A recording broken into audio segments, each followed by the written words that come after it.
হ্যাঁ, কি বলবেন দাদা? রাজ্যপাল সমাজ সম্পর্কে অনেক কিছু বলে গেলেন। সমাজ সম্পর্কে অনেক কিছু বলে গেলেন যে উনি বেশ চর্চা করেছেন দেখে বোঝা যায়। অ্যাকচুয়ালি দীর্ঘ সময় ধরে মতুয়া সমাজের যে সোসাইটির জন্য যে অবদান, সেই অবদান কেউ কখনো আগে এইভাবে প্রকাশ করেনি। 2019 সালে মাননীয় প্রধানমন্ত্রীজি এসেছিলেন, গৃহমন্ত্রীজি এসেছিলেন এবং পরবর্তীতে বহু মন্ত্রীরাও এসেছিলেন। আজকে মহামান্য রাজ্যপাল এসে মতুয়াদের সম্পর্কে জেনে ওনার ভেতরের যে আবেগ, সেই আবেগ উনি প্রকাশ করলেন যে এত বড় অবদান থাকা সত্ত্বেও এই সমাজটা পিছিয়ে কেন। যে কারণে উনি ইচ্ছা প্রকাশ করেছিলেন এবং আমি চিঠি করাতে উনি ঠাকুরবাড়িতে এসছেন, মেলা পরিদর্শন করেছেন এবং মতুয়াদের প্রতি ওনার শ্রদ্ধা জ্ঞাপন করেছেন। আমরা সকল মতুয়ারা আজকে আপ্লুত, গর্বিত এবং আনন্দিত ওনার এই বক্তব্য এবং ওনার আসার জন্য।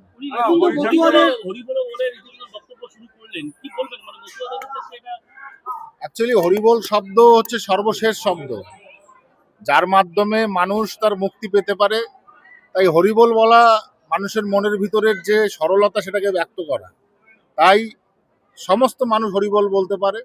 উনিও আনন্দের সহিত হরিবোল বলে আমাদের সমাজকে যেমন উদ্বুদ্ধ করলেন, নিজেও আনন্দিত হলেন। হরিচাঁদ ঠাকুরের বিভিন্ন বাণীকে পাঠ্যক্রমে পড়ানোর জন্য পাঠ্যপুস্তকে আনা একদমই তাই।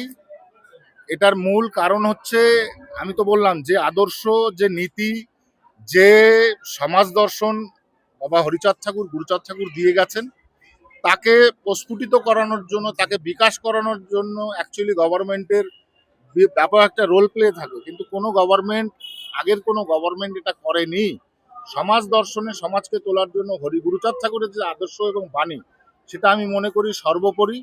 সেই আদর্শকে পাঠ্যপুস্তকে তুলে ধরা দরকার। তার গুরুত্ব বুঝে আজকে মহামান্য রাজ্যপাল আজকে সেই ঘোষণা করেছে। অবশ্যই অবশ্যই অবশ্যই সমস্ত ক্লাসে হরিগুরচাঁদ ঠাকুরের আদর্শ এবং তাদের বাণী, তাদের নীতি পাঠ করানো উচিত। এটা সমাজের ক্ষেত্রে ব্যাপক উপাদায়ী বিষয় বলে আমি মনে করি। আপনি কি মনে করেন যে মতুয়াদের নাম উঠে যাবে? যাদের নাম বাদ বহু নাম উঠে গেছে, অলরেডি বহু নাম উঠে গেছে, বাকিদের নাম কিভাবে আরো নাম উঠবে ধীরে ধীরে। কিভাবে সি অ্যাপ্লিকেশন করতে হবে সকলকে। আমরা সি অ্যাপ্লিকেশন করলে কি তাদের নাম উঠে যাবে? সি অ্যাপ্লিকেশন করে সার্টিফিকেট পেলেই হবে। তাহলে কি এটা কি নির্বাচন কমিশন মেনে নেবে? তাহলে নির্বাচন কমিশনই তো 14th এডিশনে এটা যোগ করেছে। জিজ্ঞেস করার কি আছে? হাতে নেই, নির্বাচন তো খুব সামনে। সেটা তো বিবেচনা নির্বাচন কমিশনের হাতে, এটা তো আমাদের। আপনি যে বলছেন হয়ে যাবে, কিন্তু সময় তো কমে যাচ্ছে। আমরা ভারত সরকারের পক্ষ থেকে একটাই কথা বলেছি যে যাদের নাম কাটা গেছে আপনারা দ্রুত সিএতে অ্যাপ্লিকেশন করুন।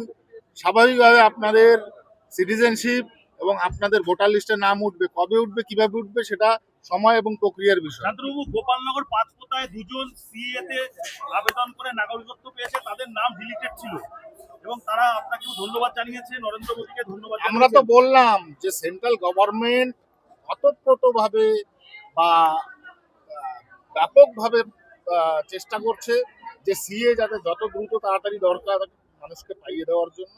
আমি তাদেরও ধন্যবাদ জানাবো, কেন্দ্রীয় সরকারকেও ধন্যবাদ জানাচ্ছি তাদের এই প্রক্রিয়াকে দ্রুততর করার। সিএ সার্টিফিকেট দ্রুত পায়, তার জন্য আর কিছু উদ্যোগ নেওয়া হচ্ছে কি? অনেকেই কমিটি বানানো হয়েছে যাতে এটা দ্রুততর হয়। Thank you.